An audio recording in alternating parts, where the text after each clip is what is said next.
Hey, thanks for watching 4Color Commentary. I'm Mark Allen, and this is another affordable first. And not only another affordable first, but yet another Steve Ditko affordable first.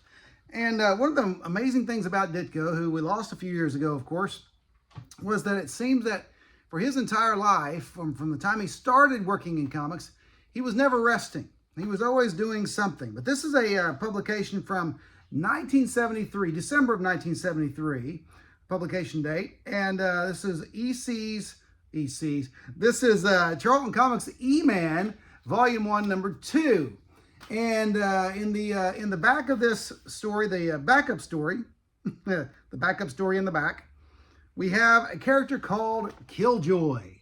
Now, Killjoy, as you'll see, gives off some Spider-Man / Deadpool vibes, even though he never speaks. He is also, I think, the only, we've heard about superheroes wearing their underwear on the outside of their costume. I think one of the unique things about Killjoy is he's the only one to ever wear his Speedo on the outside of his costume. There you go.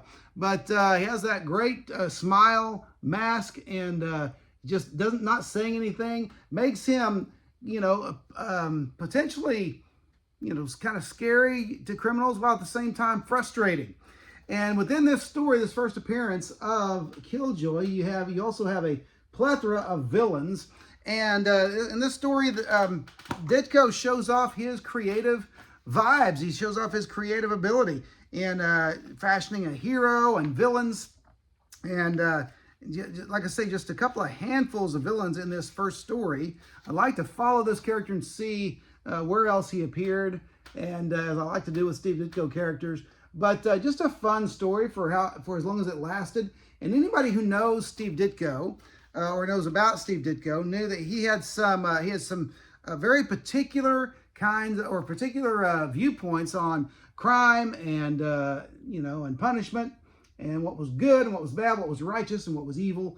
And this book kind of plays on that to the extreme, okay, and to the absurd, where you've got criminals, protesting because, criminals are, we have a right to ply our trade and that kind of thing. We have a right to, to victimize and to steal and that kind of thing. It really is that kind of silly. And yet when Ditko does it, it always has a flair. And so visually, wonderful tale and a very interesting character. And so just really enjoyed it. And this is Killjoy. Another thing I'll say about Killjoy is that at the end of just about every one of his appearances in this little backup story, which a lot happens. I'll tell you, Ditko also proves that he is one of the greats by putting a lot of story. A lot happens in just a few pages. And at the end of just about every appearance of Killjoy, after Killjoy exits the stage, so to speak, somebody shows up, either a reporter or a lawyer or something like that, shows up with an interesting name and just makes you wonder, is Killjoy, is he, besides being a masked hero, is he also a, kind of a master of disguise type guy? So anyway, interesting character. It would have been nice to have Ditko have time and many pages to flesh the character out.